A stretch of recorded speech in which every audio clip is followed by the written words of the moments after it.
Welcome back to the CSP Elite Baseball Development Podcast. I'm your host, Eric Cressey, and this is episode 164. I'm excited for today's guest because he's not only a brilliant coach who's accomplished some really cool stuff, especially recently with a national championship, but he's also a really important mentor, someone that helped me a lot early in my career and really helped to shape my direction while I was a graduate student at the University of Connecticut. I was kind of deciding between going the research route versus actually going into coaching, and watching him do his thing in the weight room was something that was really impactful for me and helped lead me down the path that I'm on. So I'm excited to have him today. He's got some great insights on not just how to work with athletes, how to evaluate athletes, but also really to build relationships with them that will set the stage for long-term success. So I think you're really going to like this one. Overuse injuries have emerged as one of the biggest threats to players at every level of competition. As an example, at the professional level, ulnar collateral ligament injuries at the elbow alone sideline pitchers for an average of over 17 months. That's a ton of lost development and a threat to lengthy careers. Just as concerningly, though, for youth players, overuse is the predominant mechanism of injury. So what can be done? Obviously, we need to train athletes to be prepared for all the stresses the game throws at them. However, the other side of the equation, recovery, often doesn't get the attention it deserves.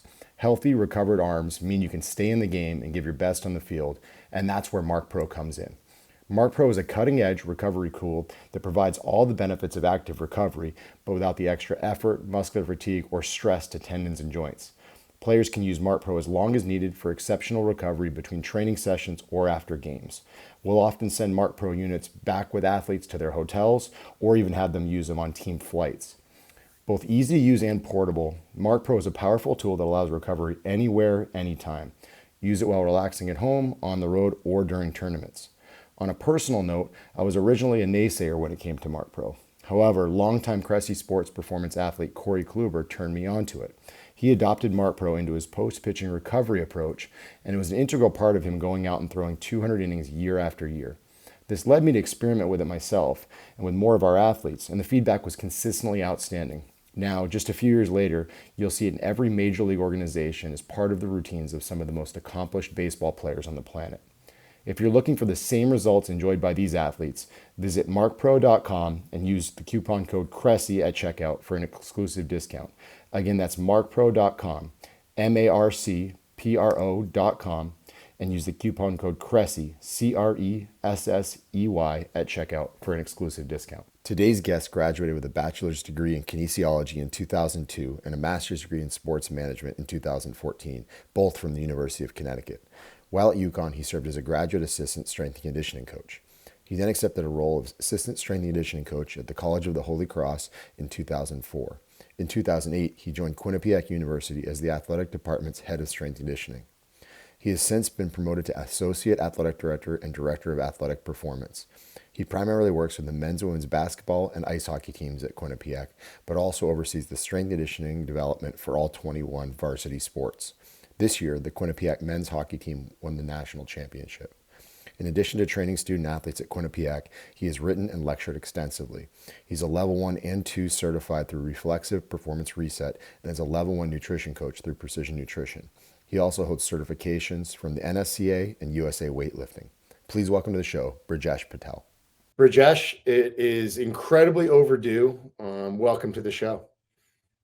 Thanks, Eric. I know it's been way too long, man. I mean, I can't remember the last time we've kind of touch base. Like, I think the last time I saw you was passing through an airport. I don't know if you remember that.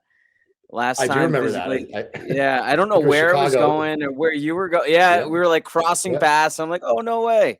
But yeah, I mean, it's been, what's so cool is just hearing you on Tim recently on the Ferris podcast, and then just seeing the arc of your career and seeing the arc of my career and how everything kind of started together, and then just seeing each other from afar, but like a massive respect for everything that you've done and everything you continue to do to push the industry forward. So I appreciate any kind of time I can be able to spend with you today. I appreciate it, man. I think UConn was a little bit of a petri dish for strength and conditioning talent back in the early 2000s. We had a lot of really good influences there, and it helped us along. So I appreciate you saying that. But let's be real. This is about you, right? Like, you're a national champion. So congratulations. The logical next step is after you visit the White House, you come on Eric Cressey's podcast, right? It was. I mean, it was on my bucket list, right? Go to the White House and then talk to Eric Cressey the next day. Well, very cool, man. Congratulations. And I know we'll Thank dig in you. a lot of that, but very, very fascinated to hear, having, seen you kind of like take over at Quinnipiac and do some really cool things there over the years, and obviously, get to the pinnacle of it with the national championships is awesome. So, I'm a big believer in looking to other sports to see how we can improve on our own sports. And I know you've got some experience in the baseball realm yourself. In fact, that's the first thing I ever watched you coach was the UConn Yep. men's baseball team back in 2003, I think it was. Yep. I know hockey and basketball have definitely been your wheelhouse more of late. I think you have both men's and women's hockey and men's and women's basketball at Quinnipiac, correct? Yep. So my winters are taken up between those four sports. Right on. But you also, have your hand in, I think they've got 21 varsity sports at Quinnipiac. I'm sure from a staffing standpoint, budgets, all that stuff. I'm curious, it was a long time that you were in the industry before it was just basketball and hockey. Did you see advantages to being a generalist for so long before you really specialized this heavily? I did, and I recommend this to any young coach or any intern, anybody that's wanting to get in the strength and conditioning field. I think it's really important to be able to work with a variety of different athletes, and a variety of different populations before you ever decide that you want to be working a niche sport. I think too many young coaches today like want to specialize early, and I think it's pretty similar to athletes specializing. Like, we know that early sports specialization isn't a really good thing for long-term physical health or mental health. I think it's the same with becoming a coach. Like, I think if you can learn how to coach a variety of different athletes, across a variety of different sports, men and women, I think it's going to expose you and it's going to help you as an individual and as a coach to understand how a variety of different people like not only move, but also just think, because so much of coaching is being able to build a relationship and to be able to connect with an individual on different levels. And when you decide to specialize in my case, in hockey or basketball, like, not everybody's wired the same. Not everybody's motivations are the same. Not everybody, ticks the same way. Like, everybody's got different levels of inspiration, desire. And as a coach, you've got to be able to understand how to, like I often say this, is to get in somebody's soul, or to really connect with somebody on a human individual to get them to do what you ultimately want them to do. And if you've only worked with one sport for all of your experiences, all your internships growing up and developing as a coach, you're going to be limited in the amount of connections that you're going to be able to develop when you get into a sticky situation, or you're going to be presented with a difficult case. And so being a generalist has massively helped me. Like, I know I started at the University of Connecticut, and I was able to work with nearly every single sport on an intern capacity. And those experiences helped me tremendously because, I learned about sports I've never, experienced before. I didn't have to compete in them, but, it just exposed to different coaches, different coaching styles, different athletes, different backgrounds, different socioeconomic standards. Like, all of those things go into truly understanding how an athlete is wired, and really peeling back layers. How, like, they're a human being at the end of the day. And then I was fortunate enough to go to the College of Holy Cross afterwards, and I worked with 14 sports. Like, in this day and age, that's unheard of, to have a full-time job and work with that many sports. But, between Jeff Oliver and I, we made it work. Did everybody get the most specialized program that they could get? No. And looking back at it, they didn't need it. You know what I mean? They didn't need it because Mhm. they were just general athletes. They were not elite athletes by any means. So, Mhm. um, but being able to work with that amount of sports and understanding different coaching styles really allowed me to hone in on my style as a coach, but also my programming style, what works, what didn't work. And I think it prepared me tremendously to be able to work with, just two sports now, men and women, obviously. But I, I could not recommend to young coaches more to try to work with as many athletes as possible. It's I think it helped you too. Like, when you were at UConn, you obviously you Yeah. worked with basketball, soccer, exposed to baseball, exposed to so many different sports there. Like, and it helps you understand athletes at such a high level where you can get to see what makes somebody tick a little bit more effectively. I think it develops bandwidth too, right? Like it's obviously like from a, experiencing a collection of different, athletic, movement patterns and assessment results and all these different things. But, certainly you mentioned like dealing with a number of different people. It's also time of day, right? Because you're gonna have a athlete that might be in season or sorry, a team that might be in season and another team that might be out of season.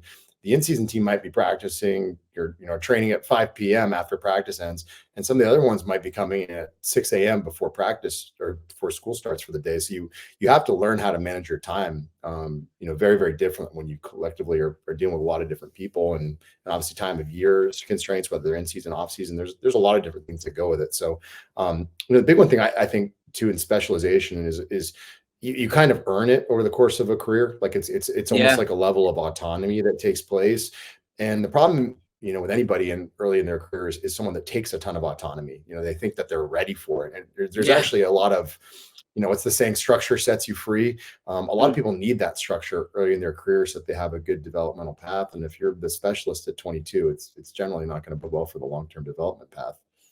No, I don't know, and it's tough nowadays too, because I think when we were starting out in the field, especially in college settings and even from like a private development standpoint, like a private training facility, there weren't a lot of them, right? There weren't a lot of private training facilities back in the early to mid 2000s. They started to trend a little bit later, but also in college athletics, each university might have had anywhere from 2 to 4 positions. Now, like some schools have like upwards of 5 to 10. I can tell you, like Quinnipiac, when I started, we had 21 sports and it was just me, and obviously I was hired primarily to work with men's, women's basketball, men's, women's ice hockey. But, I had interns at the time and I oversaw every single one of our other sports, and I, communicated with all the coaches and all those types of things. And now I've been here for 15 years. I've got a staff of 4. I have 3 full-time assistants. We have interns. Like it's allowed some of our assistants to have, instead of having 8 to 10 sports, they're down to 4. Right. And so that allows them to, deliver a little bit more specialization, a little bit more attention to each and every single student athlete that they train. But I think back in the day, it wasn't so long ago, like close to 20 years, but back in the day, you had more athletes that you were responsible for. So you were able to be exposed to so many different movement patterns, so many different athletes, so many different types of people, that young coaches nowadays, if they get a college job or they get into these private training facilities, they might be only exposed to like 2 or 3 different sports. So they're not getting the same amount of experience, I think, that we were fortunate to be able to get at such a early stage in our careers. No doubt about it. You hinted at something that was kind of my next question. So thank you for paving the way. I think a lot about like what's upstream, right? Like, I even talked about it on the podcast with Tim Ferriss. It's like, hey, improving sleep quality tends to improve all the other outcomes, right? Better nutrition improves all the other outcomes. I think culture is an interesting one. I know we've talked about it a little bit. We've texted about it over the years, and you've put a ton of effort into, not just the X's and O's of coaching, but also the importance of establishing the right culture. Obviously, you were a culture of one in strength and conditioning at Quinnipiac when you started. Now it's grown, and I'm sure there are key, I don't know if competency is the right word, key values that you've really emphasized to your staff there, and then obviously in turn your athletes. So, big picture, I know it's a buzzword, but how do you define cultures, and what are some of the key competencies that you really try to hammer home, across all sports where you are now? Yeah, I think I'm often known as the culture guy when it comes to strength conditioning, and it's something that I kind of pride myself in as a coach. Like it's obviously the quantitative side of strength conditioning is really important, but I think the qualitative side of things often gets overlooked. And that's one of the things that I kind of pride myself in and pride our staff in, is that we have to make sure that we create the optimal environment for our athletes to be successful. Right. And so what we do with strength conditioning in our university, we're part of the student athlete experience, and we need to be able to make sure that we create the best experience for that student athlete that we can. And the way we do that is with our culture and with our environment. And so, in my opinion, culture is a set of shared values and beliefs. And our belief system makes everything else tick. Like you could write the best program in the world, but if it's done with poor effort and poor environment, and the teamwork isn't at a high level, you're not going to get the best results. And so what we want to do is we make sure that each and every single one of our staff members and our student athletes understand our non-negotiables. The thing will not be tolerated on a daily basis, and that's number one, accountability. Right? We want to make sure that all of our student athletes understand how to hold themselves to the highest standard possible. They're not going to make excuses for themselves. They're not going to play the blame game. They're going to make sure that they hold themselves accountable, but they're also going to be held accountable to their teammates too. So that's number one. That's first and foremost, is you've got to have a high level of integrity and accountability with every action that you decide to take within a trading environment. Second big thing is respect. And when we talk about respect, we want to be able to respect the facilities that we are fortunate enough to be able to train in, respect our coaches that are trying to help us, respecting their teammates who are trying to help them, respect ourselves. And we talk about respecting our bodies with sleep, with hydration, making sure that we can take care of ourselves so we can perform at our best. And then the last big thing is work ethic. Like, we want to make sure that we have a strong work ethic, because good things often happen to people who work hard.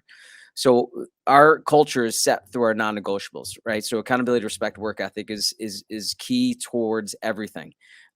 This is something I usually share with our student athletes. It's whatever you tolerate becomes acceptable, right? And so we want to make sure that we have high standards, high demands with every single thing that we do.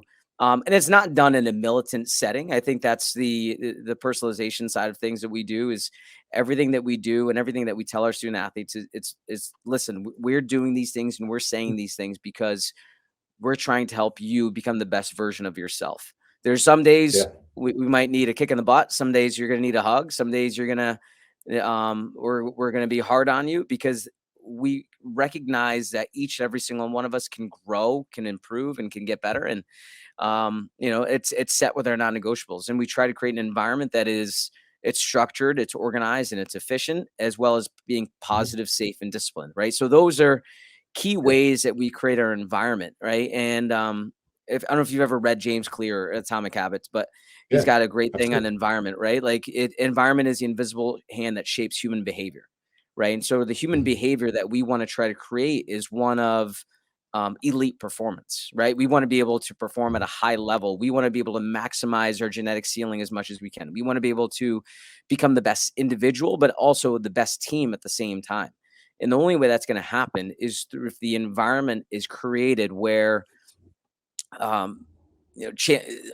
our best is the only thing that we want, right? Like, so we always talk about getting better, right? So when everybody leaves our weight room, there's a sign above the door that says, I just got better. And so when we walk in, we want to make sure that we have an energy that's directed towards actually improving, right? If somebody comes in, like you've experienced this probably at all levels, right? If somebody's rolls in and they're tired and they're sleepy, or they're making excuses or complaining about something already, like, the chance that they're going to improve is going to be really slim.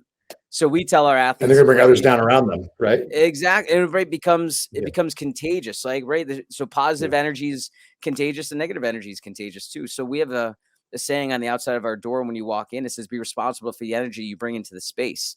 Right. And so what we want to do is make sure, don't bring any negative vibes in here. If you do, just go check yourself, because we want to make sure that you're going to get better, that you have the attitude that you're going to get better, but also you're going to help your teammates get better too. And that kind of stems back to being accountable. Right. And so if you decided to stay up late playing video games or watching Netflix or watching whatever you did, like, own up that you are in charge of you feeling fatigued, and understand that is going to directly impact your training session today.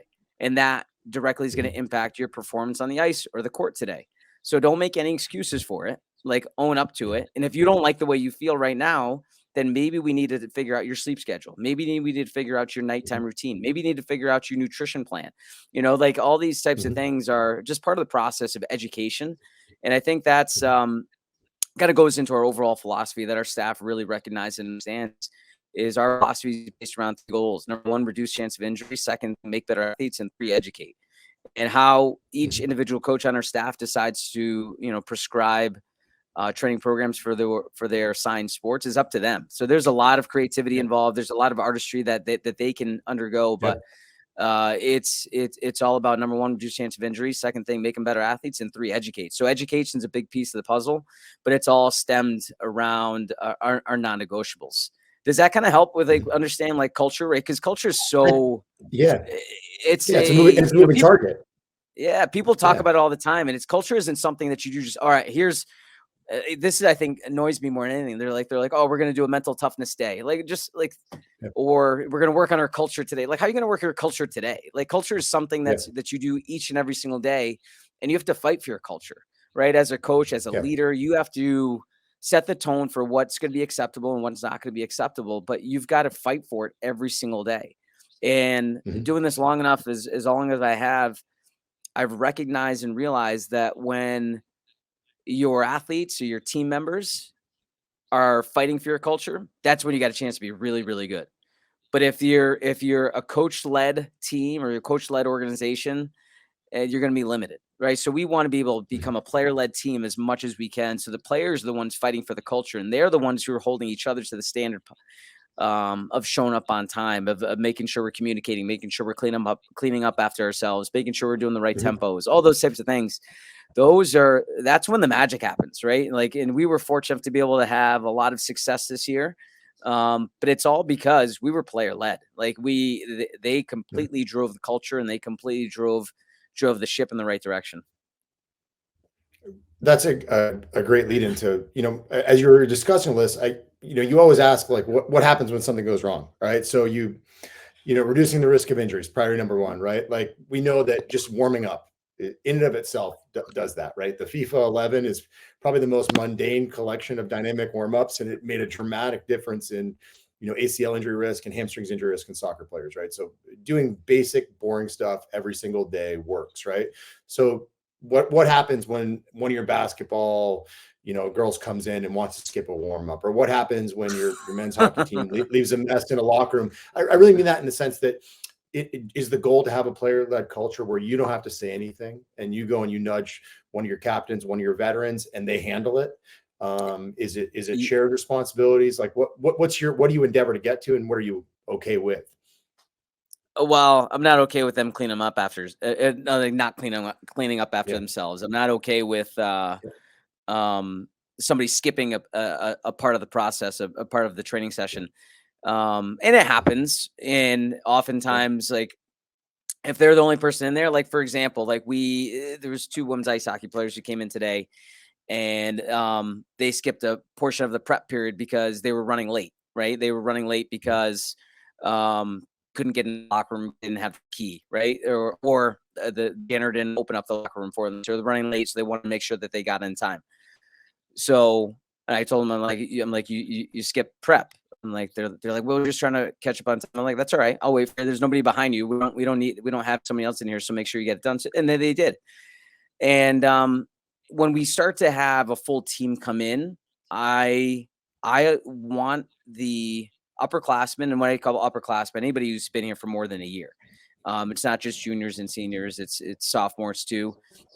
When a new athlete comes on campus, I usually often take them through, an orientation where we go over policies, procedures, all those types of things. But the other thing is when we start to train, I often ask one of our upperclassmen, I'm like, all right, teach them how to read a sheet, teach them what to do, take them through this. So now it develops communication, like the skill of communication with that upperclassman athlete. So they're giving some sort of ownership into what they're doing. So I think to answer the question is when the athletes understand that they are completely in control of their progress and of their future and of their success, that's when I think the magic happens. That's when I think they own the culture. I often tell our athletes, when we train, it's not my training session. When you play, it's not my game. When you practice, it's not my practice. It's not the coach's practice. When you enter campus and you're going to be here for 4 to 5 years, it's your career. It's not my career. So the quicker you start to realize that you are fully in control of everything that is that you want to go play pro. All right, I'll teach you how to become a pro. You want to be an All-American. I'll try to teach you how to be an All-American. And just holding them to that standard of them recognizing the words that they say and the things that they want, and you hold them accountable to that standard. But really, it comes down to them owning everything that is that they want. So if they want to be able to train in a clean facility, then they need to clean up after themselves. If they want to be able to be respected, then they need to make sure that they show up on time and they respect other people's time. So it's not something that happens once. Right? It's not just something that happens in a week or one off season. It's something that's been ongoing for years and years and years. And I can tell you, like, I got here in 2008, and it was hard, right? It was challenging for a lot of the athletes that have been here that operated without somebody holding them to a standard, and somebody that there was no strength conditioning coach, to me being very demanding and me being very structured and organized with everything that is we want, and get them to understand, hey, you need to show up on time. If you don't show up on time, you got to text me. You got to let me know that you're going to be running late. And a lot of people fought it at first and they didn't like it.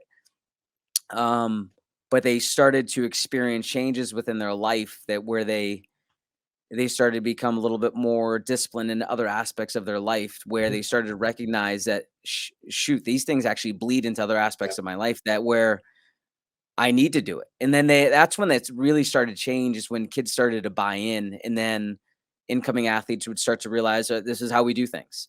And there's no other way around it. Like, this is the way that we're going to do things. We're going to do things to an extremely high standard. We're going to all look the same. We're going to wear the same stuff.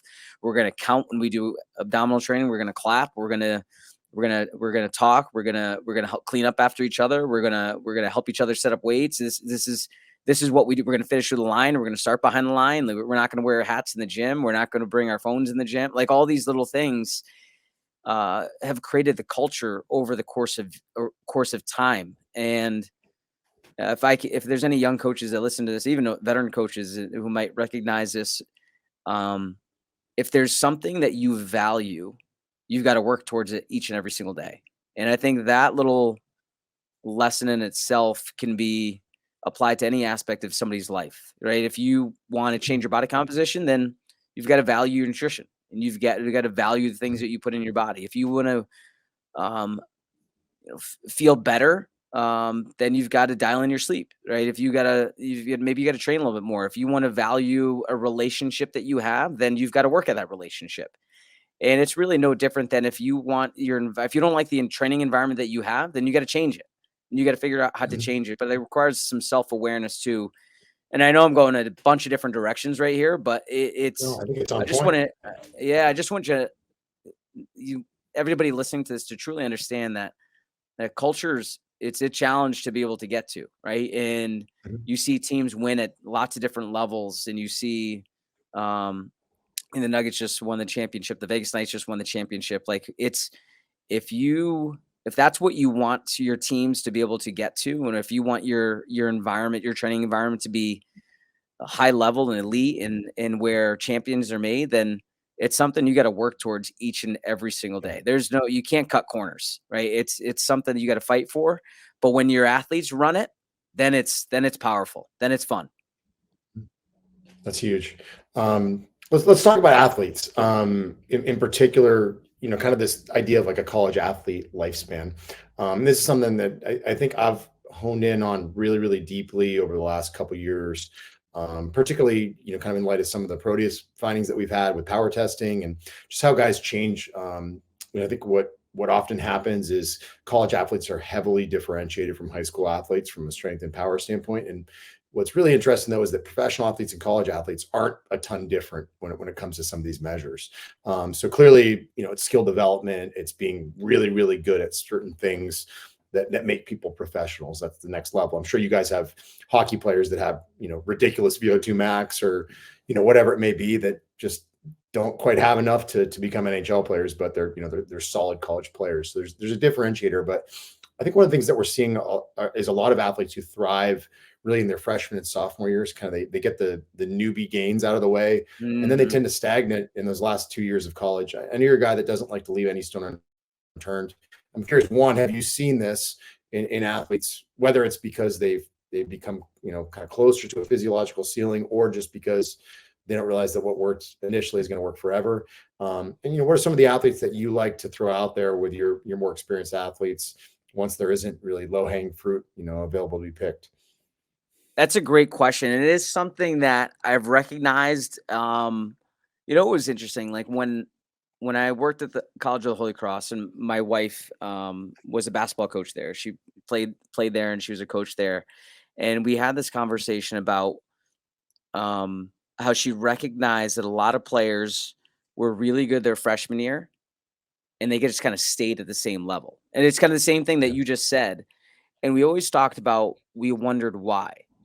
And I think over the course of my time, as I've developed, as I learned, I think what starts to happen is that either there's a lack of self-awareness to understand opportunities of growth, or the program or practice or the skill development isn't individualized to what they actually need.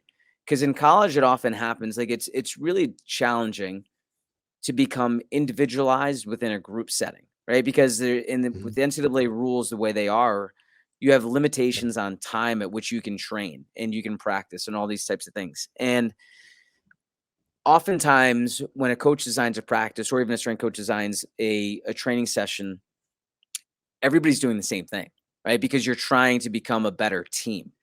And what often happens is, if an individual needs to improve in a certain standpoint, if they've maxed out their strength, say their relative strength, if they've maxed out their skill development in one area, but they need to grow in another area, then they need to be able to find that time where they can individualize and get personal attention towards whatever it is that they need to improve. So I think that's something that I personally have gotten better at over the course of time. But what we have at Quinnipiac, and the way we kind of develop things, is we have a really strong developmental model where we truly understand that, and it's a philosophy top down from our coaches to myself, is we want you at your best by the time when you play your last game.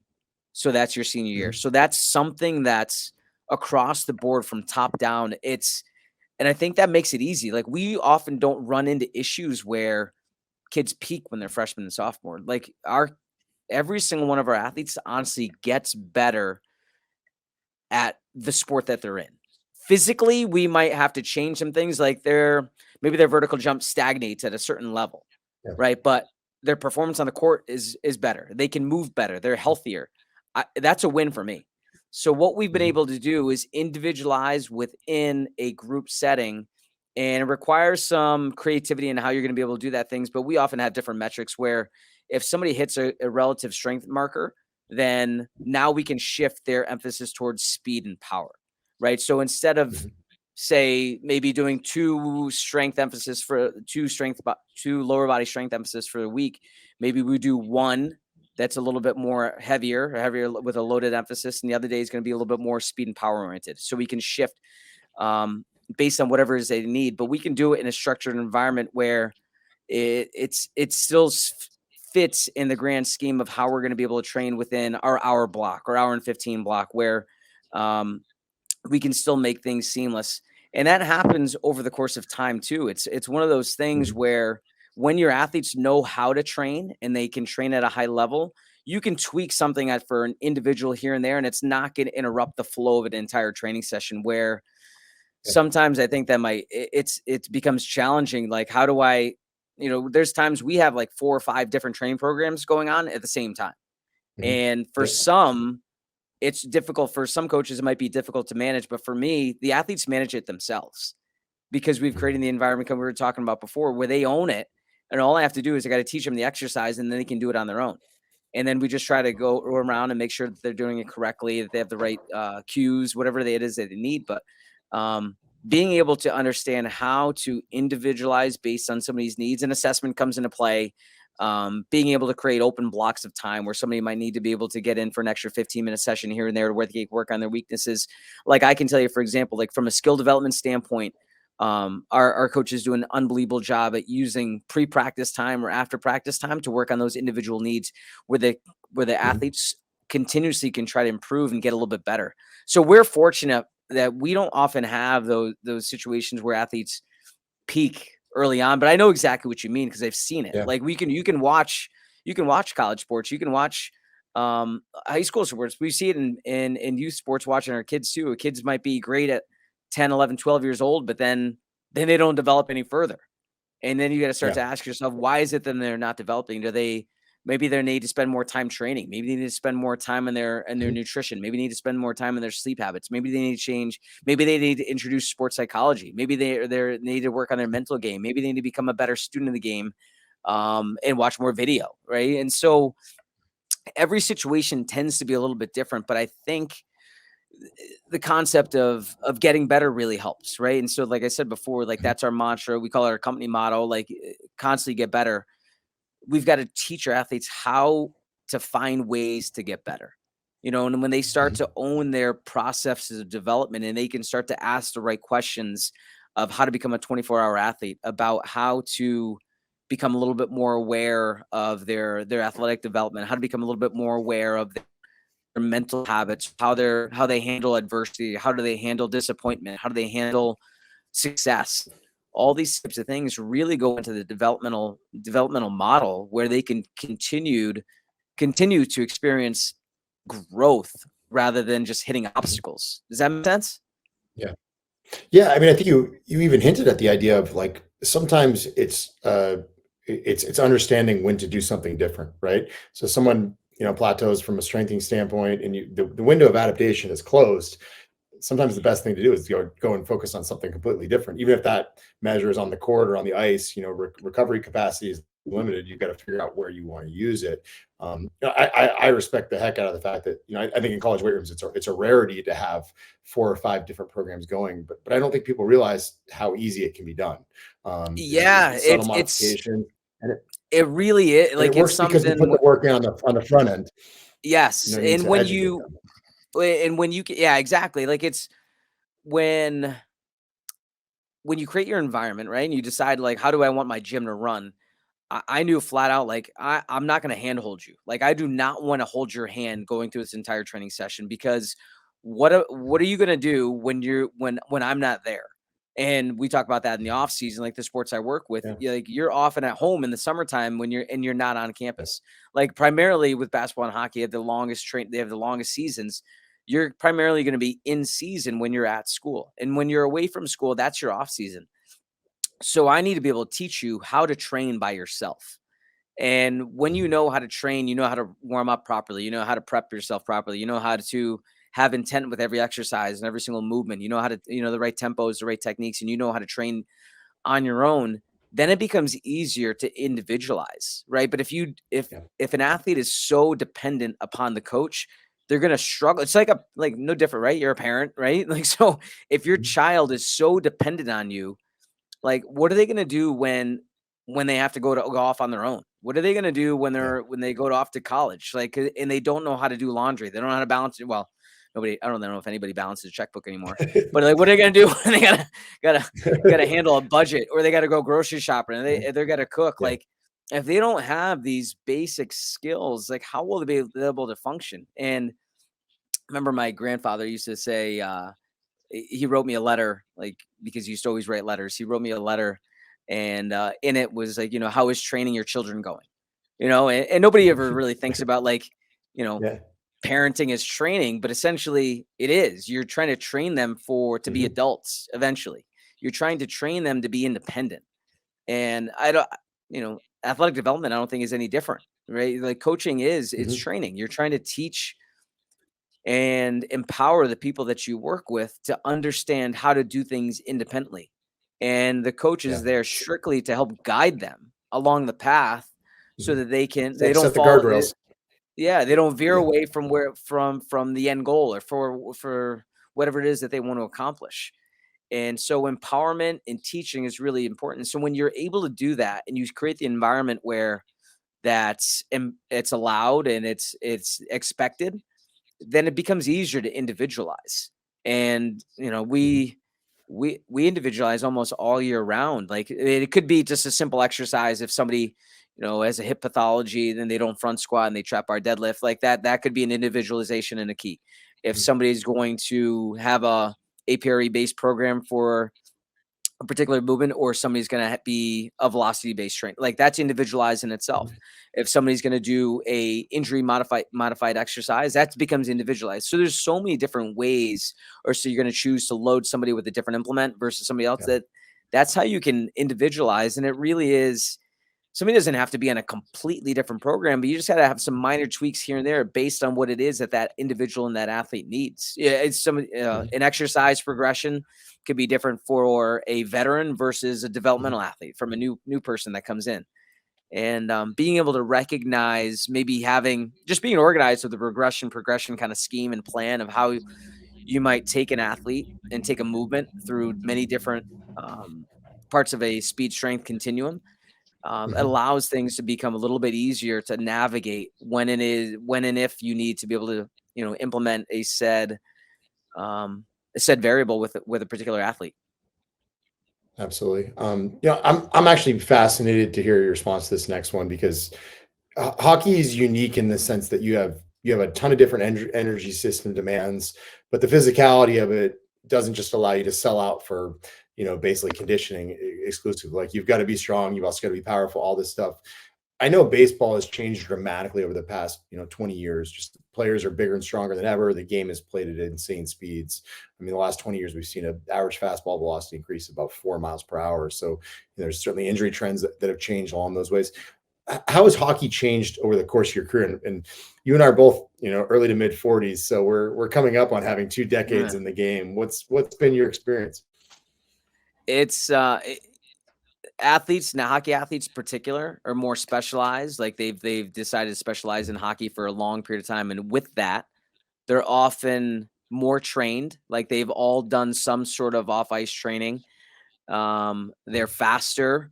I think the game itself has changed as well too. I think the game has shifted away from big guys and bigger in size, and they've kind of shifted towards speed. And it's allowed maybe even smaller stature athletes to be successful because of the way the game is played. The rules have kind of slightly changed. Speed and emphasis on speed and power and movement has been a much bigger shift rather than just strength. So the game itself changed.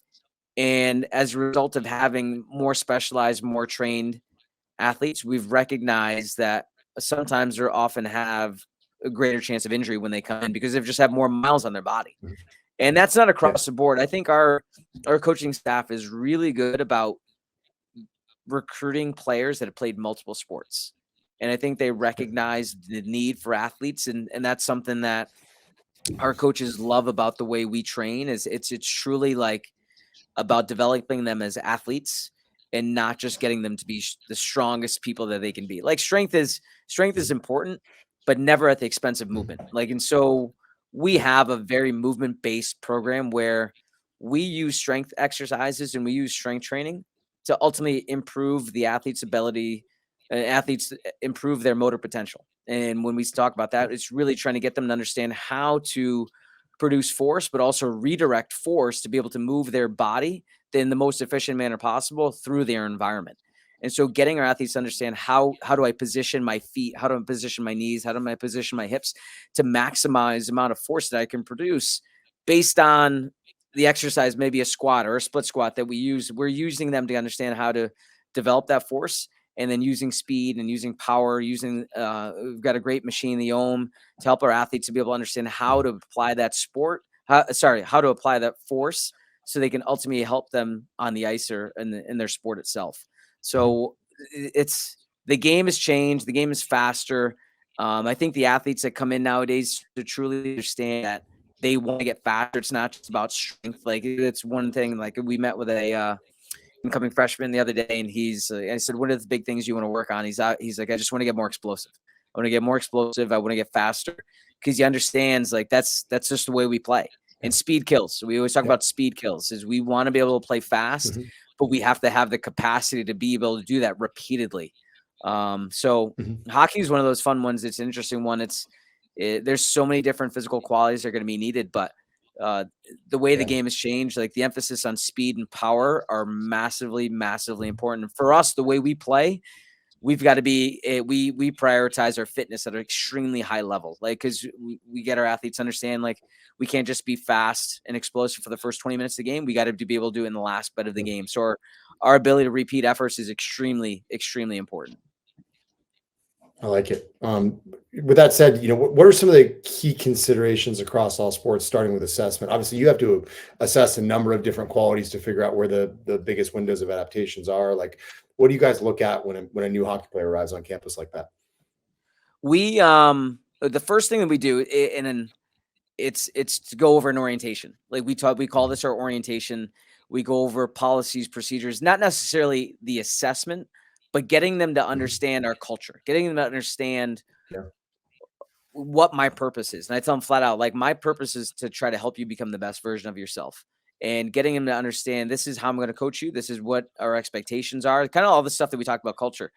And I think that's extremely important to be upfront and lay the groundwork. Like, this is the way we're going to be, and this is our expectations, and this is what we're going to hold you to. So that's first and foremost. And I think that is the most important thing to do. And then outside of that, we take some anthropometric measurements, height, weight, wingspan, hand size. And our assessment has kind of shifted away. We used to do the FMS. And then I started to realize, like, we weren't really, we saw some things, but it didn't really show me anything that I wasn't going to be able to see when we started to move and we started to warm up, which we do every single day. So we shifted to this the athletic ability assessment. Have you ever heard of that? No, I haven't. It's by Ian McCown, and I don't know if Okay. there's another Ian McCown, but if it's Ian McCown who works for Philadelphia Flyers, and I just texted him to find out, I'm like, are you the same guy that did this? Ian, somebody I met this year. So I just texted him before we got on this call, because I'm like, let me just make sure if you're the same guy. But it's the athletic ability assessment, and it's rated similar to an FMS. It's a 3-2-1-0 type scale, Mhm. but everything is a little bit more loaded. So it's a barbell overhead squat, single leg squat off a box, a Mhm. walking lunge, a plank, a side plank, a single leg hop and stick, a lateral bound, push-ups, and then pull-ups. Mhm. We've been able to do that since the pandemic. We started to implement that into our assessment protocol, and just allowed me as a coach to be able to see how our athletes operated under load, Yep. and operated under some not only just static and dynamic movements, but some ballistic movements too. So we were able to see, Mhm. like, where they would break down, where some opportunities for improvement could be. And then we put them into a program, and then seeing some of those things from the assessment allowed me to be able to tell our maybe athletic training staff, is like, hey, maybe we can do some individualized work here, or you might need to be able to take a little bit more of a look here, maybe a further orthopedic exam, or assessment that you might need to be able to do just to take this a little bit further, just because this is what I saw. And that's what's nice about the relationship that we have, is like, I can do this assessment, and then they might need to do some table assessments to be able to, peel back some more layers to try to find some things. But that's what we would do from an athletic development standpoint, to try to assess them as best as we can. And then further, then we'll start to look into some performance type stuff, vertical jump, Yep. counter movement, non-counter movement, or for the basketball athlete, approach vertical jump versus static vertical jump, Yep. 10-yard sprint, and a test of agility, some basic type of just athletic based movements, to try to see not only the quantitative side of things, like what's their jump, what's their time, but how do they decelerate? How do they land? How do Yeah. they stop? Can they eccentrically load? Like, we've seen lots of different examples where we might have athletes with incredible engines, right? Like all gas but no brakes at all. Yep. Their ability to slow down, their ability to decelerate is very poor, to the point where they're falling over. They don't know how to control themselves, but they're fast as they're. I Yeah. won't finish that sentence, but like they're real fast, and they're real explosive. But they have no ability to control that. So we can tailor some individual work based on improving their stability, improving their braking system, improving Mhm. their eccentric strength, getting them to understand how to control what it is that they have, in an effort to try to keep them healthy, but also try to improve their performance at the same time. So it's not an elaborate table assessment, because I often Mhm. don't have that time. It's just, I'll be upfront and honest. Yeah. Like, it's hard to be able to look at everybody's internal external rotation. Um, Yeah. our training staff can do that, and then they can work on any Mhm. kind of further kind of rehab programs that they might want to put them on. But from my standpoint, the athletic ability assessment, I don't think there's a lot written on it, but I think it's if Mhm. anybody's looking for something different, I'd take a look into it. That's great. I'll have to check it out. When you actually get to program design and coaching, what elements do you think are applicable across all sports? And the reason I ask is, and I think we've even talked about this in the past, is it's hard to learn how to write comprehensive programs, right? Like you and I came up when we were at the University of Connecticut, we got to witness, 6, 7, 8 different coaches and Yeah. what they found is important. You went on to Holy Cross, I went to the private sector. We had exposures to people in person. Obviously, we had access online to a lot of different things, but it just takes a lot of exposures to get there. When you look at what are high quality programs, what advice would you give to young coaches who want to write good programs? What are the key elements that are like non-negotiable, whether you're talking about basketball, hockey, baseball, whatever? Oh, that's a great question. And I think the best answer is number one, if you want to learn how to write better programs, you've got to be able to expose yourself to many different styles and many different coaches. Because every facility that you work in, the programming is going to be different. Because in my opinion, the programming that you decide to do should be based on the facility that you're in. Like my training programs that I wrote at the University of Connecticut were different than the programs I wrote at Holy Cross, which are slightly different than the ones I've written here because the amount of equipment that I have is going to be different. Like how the flow of a training session that I want within the room is going to be a little bit different. So you've got to be able to understand the nuances of the environment that you're in and the equipment that you have access to. And that only comes with exposure and just sometimes that you may not have to intern places, but just go visit, right? Just go do a site tour, just go visit lots of different facilities, lots of different coaches in different environments, understand how they program and understand what they're looking for, understanding what their goals are, how they might piece things together. But I think that's probably the biggest thing. And then when it comes to the elements that are going to be similar across the board, I've found that the things that are going to be the most important, especially in the setting that I work in, is work capacity, their mobility and stability, and their work ethic. Like that, it might not be strength and speed and power and all those types of things, but the way I look at things, and I tell this to every incoming freshman into a recruit, if you want to be prepared when you come to school, be in great shape. That is the first and foremost thing, because if you could be the most skilled player in the world, but if you get tired 20 minutes into a practice, then when the coach is evaluating you, you're going to fall further down the depth chart. So number one, making sure that you're in great shape so you can recover and you can perform your skills over and over and over again. Second thing is being mobile and stable. And I kind of lump those two together, but emphasize your mobility, emphasize going through a full range of motion as much as you can, be able to control the loads that you decide to use, be able to control your body, making sure that you can get into positions of deceleration, making sure that you can get into positions where you can absorb force, because you know as well as I do what happens when you fatigue, right? When you fatigue, you don't want to flex anymore. You don't want to bend. You don't want to get low. You're going to start standing up. And when you start to do that, then you're going to lose your stability. You're going to lose your strength. You're going to lose your power. You're more likely to make mistakes.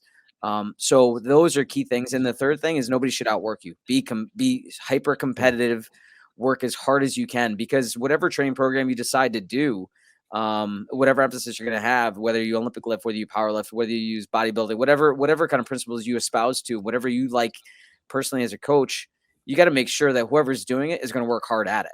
So those are the similarities across the board in anything that I write. Is all right.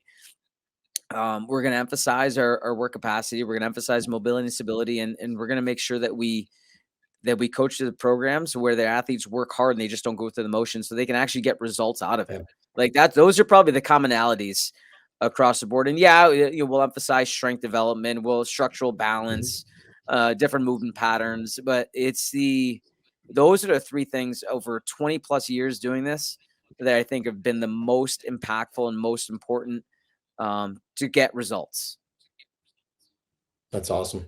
What about, we've talked about like what athletes need, but let's talk about what coaches need. Like I know you're a super humble guy who's never, been afraid to admit like, hey, I was wrong about this. I'm doing this better now.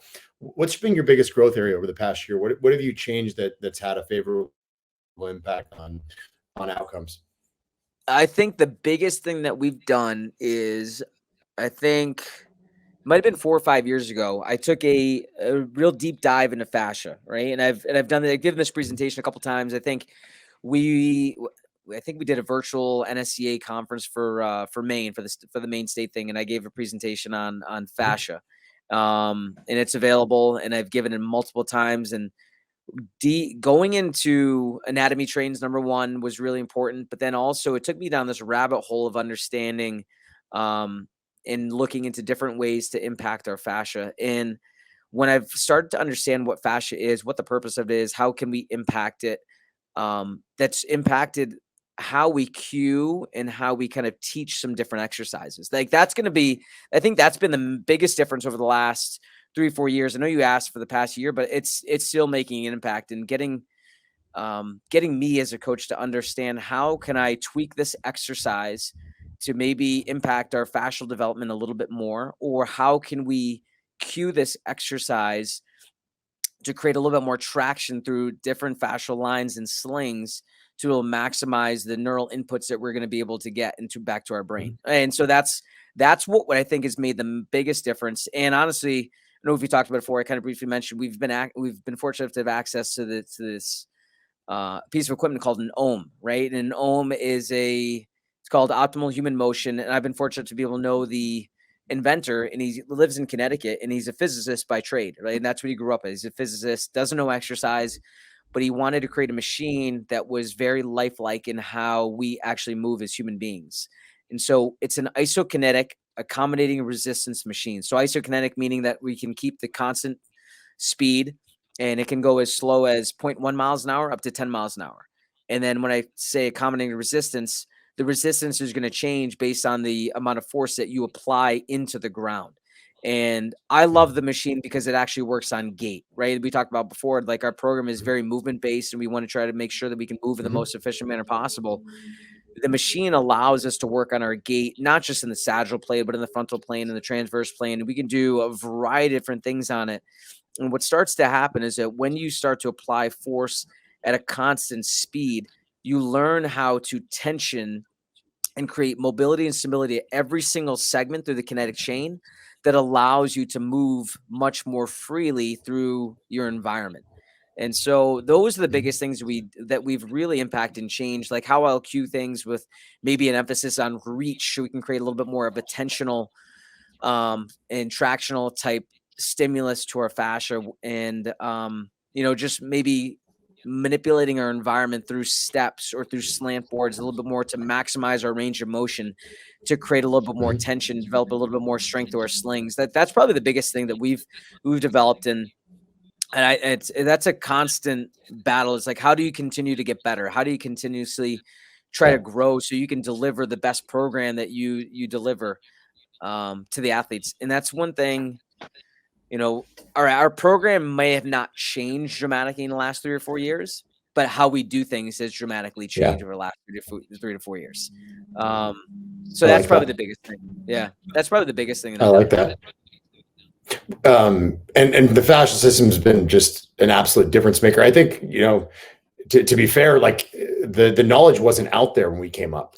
You know what I mean? Like these conversations weren't happening. And, I think I've talked about it on a recent podcast, but, Thomas Myers circa 2009 said we knew about a quarter of what we needed to know about the fascial system. So a lot of this is very kind of new stuff. There've been some good presentations about how they can actually visualize what's taking place with various soft tissue interventions, dry needling, cupping, things like that. So it's a very exciting time on the fascial side of things. But, I think is the most hard about having this dialogue is these are slow changes, right? It's not like the cool trick on Instagram that gets you 20 degrees of hip internal rotation that disappears 20 minutes later. It's, you got to be patient. You got to kind of trust that what you're doing is creating not just, transient changes to range of motion, but more significantly like patterns that are going to stick from a motor learning standpoint, 6 months from now. And it's, the other thing that's challenging about it too, it's really hard to measure, right? Like anything that you do, it's any exercise you choose to do or choose to program is going to target your fascial system,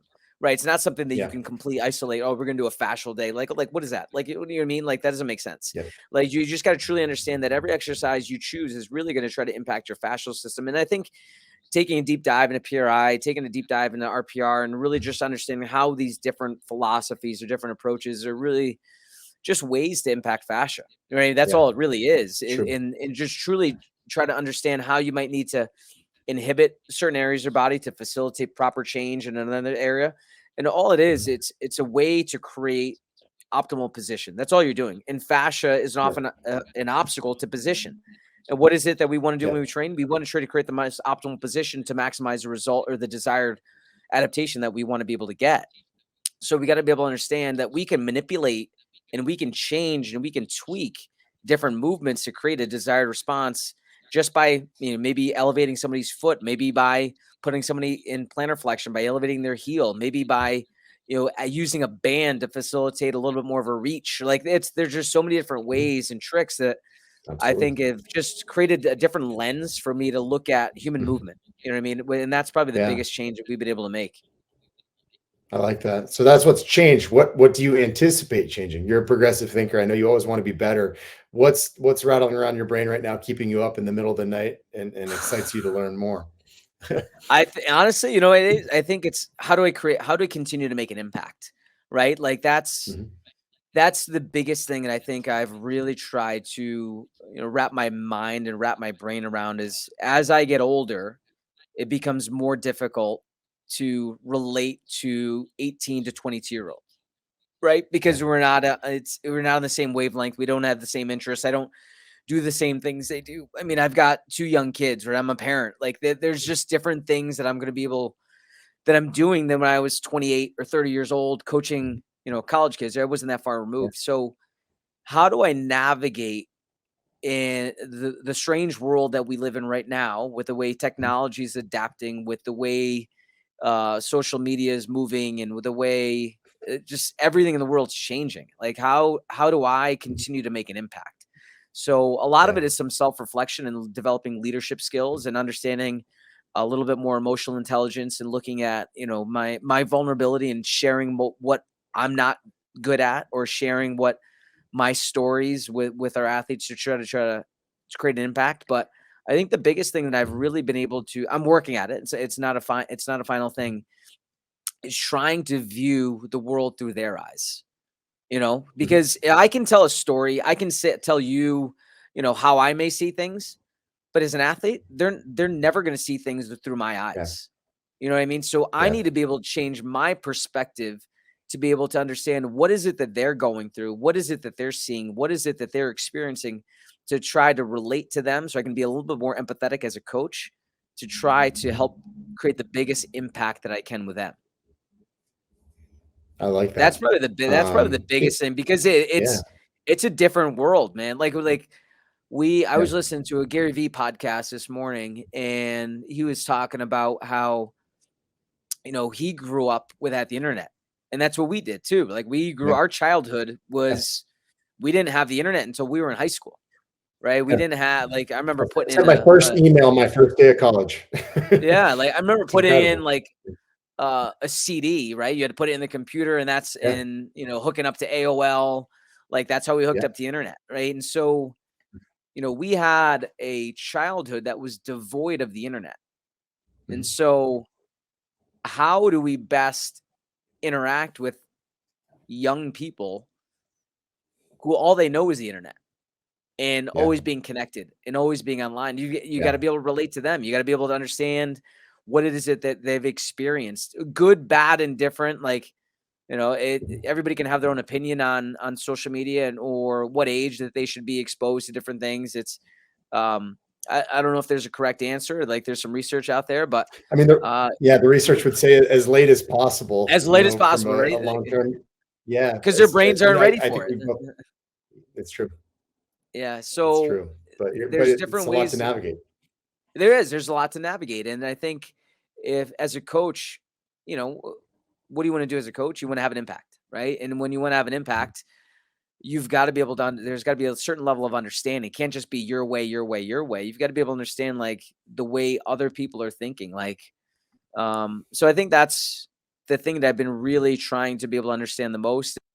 The other part too is trying to impact as many people as I can outside of just the athletes I get to see on a day-to-day basis, and trying to help, just regular people, athletes, weekend warriors, as much as they can to try to help them become the best version of themselves, honestly. And, doing that through different social media and Web3 initiatives and all these types of things, but really just trying to develop some marketing strategies, understand how marketing works, understand how social media works, and just really try to understand how can I make the biggest impact that I can on other people, the best positive impact that I can to help them help somebody else. And maybe that person can help somebody else. And it's a real pie in the sky kind of initiative, but I really believe that if I can make a positive impact on lots of different people and they can make positive impacts on other people, then we can have a positive world to live in. And that's what I want for my children, which is what I know you want for your children too. Yeah, no doubt about it, man.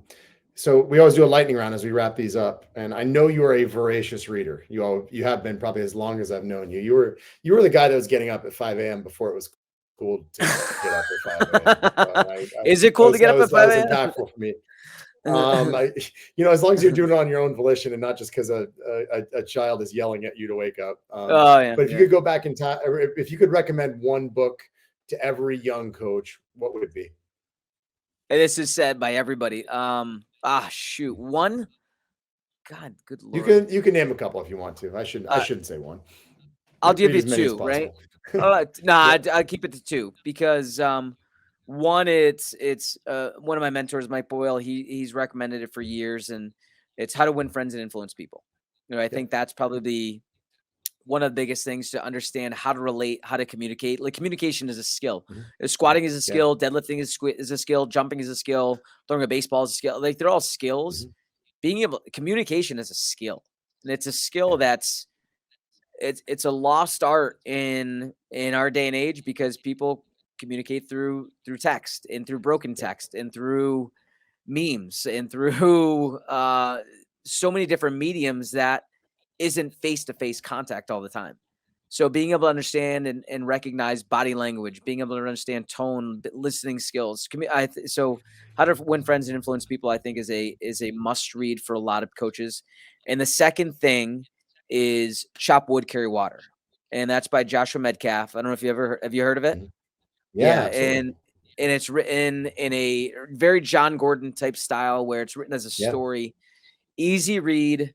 But I think it allows athletes and allows coaches to just anybody in general to understand, to take pride in the process. I think we live in an instant gratification world where so much of what we expect should be instantaneous, and the results that we want are instantaneous. The job that we want is instantaneous. We want to become rich right overnight. And like that doesn't happen.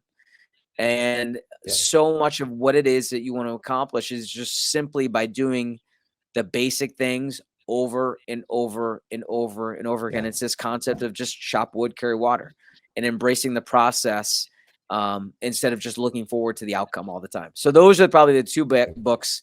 There's countless other ones too, but those two books are super important just to understand what it takes to be successful, right? And it's not like if you can improve somebody's squat in 20 pounds, like that, honestly, that shit doesn't matter. It's so much of it's the relationships and the connections and getting people to understand that embracing the day-to-day grind is so much more valuable.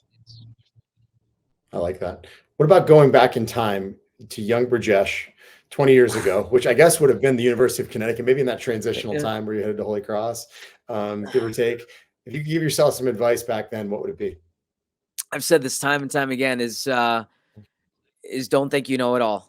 Like, as I think at that time in my development, I thought I knew it all. Like I threw, I was in Perform Better. I think I was putting out products. I was on the internet writing articles, had a website. I learned, I knew how to coach. I knew how to create an impact. And I thought I knew it all. And it was going to Mike Boyle's Functional Strength Coach 1 that really opened my eyes. I think that was in 2004, 2005, 24, 25 years old. And, went up to Boston University where he did it. And he was talking about fascia back then. He was talking about Shirley Sarman back then. He was talking about Stu McGill back then. And I'm like, man, I don't know who any of these people are. I don't know what this is. And here's Mike, and he was probably in his 40s, maybe pushing 50s at that time. And he was constantly getting better, and he was constantly trying to find ways to improve. And I'm like, I don't know it all. So the advice I would give to myself back then is to have a growth mindset and keep thinking that you don't know it all. I like that. What about to the kids and the parents? We were actually just talking offline about how our kids are growing up playing sports. Some of the things you hear on the sidelines. You see parents yelling at, I don't know, 16-year-old kids that are refereeing on a Saturday morning and all this stuff. But we do get a lot of kids and parents that listen to this podcast together. Heck, some of them might want their kid to go play baseball at Quinnipiac. If you could give one bit of advice to the kids, what would it be? And also, what about advice for the parents? So I'll start with the advice to the kid. The advice to the kid is probably the same thing I've kind of mentioned before. When you're deciding to train, and you're emphasizing your training, make sure that you don't neglect other aspects of your program. Make sure that you're fit, right? Make sure that you have a high work capacity. Make sure that you're mobile and stable, and make sure that nobody outworks you, right? Having those three components developed into your training program and your practice habits, I think, are going to be really important. But the other things that go along with it too is be humble, right? Be humble, be vulnerable, and be willing to learn from every single individual. You can learn how to do things, you can learn how not to do things. But I think that I've seen children develop, and I've seen the way parents talk to kids, and I've recognized certain qualities that that just are going to hurt them as they get older. Like, be nice. Like that's probably a really big one. Is just be nice, be humble. Yeah. Recognize that there's constantly ways to get better and constant ways that you can improve. Like, probably the same advice I gave myself. Don't think you know it all, right? Yeah. And just don't think you know it all, and be willing to be coached and be able to be taught by a lot of different individuals, because you can learn a lot, right? There's so many different people that can help you throughout your stage of development. Like, that's probably the biggest thing. And for the parents, don't try to coach. Like, just don't, honestly, like, Yeah. if you're a parent, be their parent. Like, don't try to be their coach at the same time too, because sometimes two things, you can be conflicting. Like, I learned this during the pandemic, is how valuable teachers are. Yeah. Like, I am not trying to teach my kids, and my wife and I, I don't have any hair, just like you. Like, I would have ripped whatever hair I had out, because my kids did not want me to be their teachers. Yep. My kids wanted us to be their parents. Yep. And so I think there's a role for every single individual. So parents need to be supportive. Don't pressure them, push them to become the best version of themselves, but be supportive, be their parent. Don't try to coach them. Let the coaches coach, regardless of whatever it is. If you think it's good coaching, bad coaching, if you think it's bad coaching, then maybe sign them up for a different team. But don't try to coach them, because it's going to be too conflicting. And then all you're doing is you're going to confuse the kid. Like, let the coaches coach. You just be a parent, be supportive.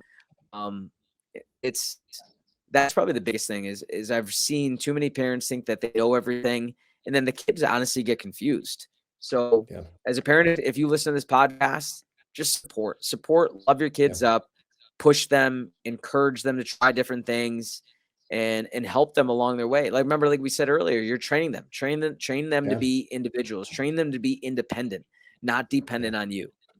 Yeah, you don't want to shelter them from failure. It's funny, as you were describing that one, I'm like, I saw a quote from NBA Finals MVP. He said, if you want to be successful, you need to be bad, then you need to be good. Then when you're good, you need to fail. Then when you fail, you're going to figure it out. There is no shortcuts. It's a journey. Like, there isn't. But we have so many parents that literally just they're not helicopter parents anymore. They're snow plow parents. They want to pave the way and make everything easy for the kid. Yep. Yeah, so. I've said this to coaches too. Like, you can't pave the path for the kid. You have to prepare the kid for the path, right? So prepare them with how you love them up and how you teach them, and the lessons you instill with them on a daily basis. Like, those are the important things. Like, you're not going to be able to, because my wife is a guidance counselor too, and we see it. Like, I work with kids, like kids who have been sheltered and kids who've never been taught to fail. They struggle when they get to college. As they get older, if they've never developed those coping skills, they're going to struggle. And they're not going to be as developed as they can. They're not going to be as prepared as they can, because at some point, somebody's going to say no to them. At some point, they're not going to be the best at something. At some point in their life, they're going to face rejection. At some point in their life, they're going to, face an injury or face some level of pain in their life that they need to be exposed to at an early age so they can become more resilient to that. That's the job of kids are resilient. Like, it's okay.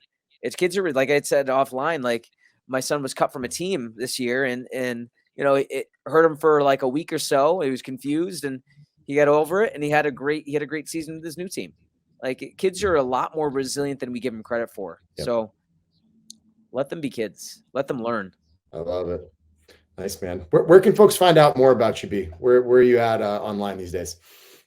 So primarily my website, coachbpatel.com. Just a massive collection of everything that I've done, from articles, blog posts, podcasts that I've done, opportunities for nutrition coaching, digital programming, a store. That's probably the number one. And then links to socials are Twitter, Instagram. I'm not that active on Facebook, but Twitter and Instagram primarily, along with the website, are probably the best ways to get in touch with me. That's awesome, man. Well, I've spoken very public about it, but you had a massive impact on my career that day when you invited me to come watch you coach at UConn, and it really paved the way for me spending my years in a gym as opposed to a lab. So I owe you a big debt of gratitude, not just for taking the time today, but for that as well. So appreciate you, man. Keep fighting the good fight, and thanks for carving out some time for this. I appreciate you. Thanks, Eric.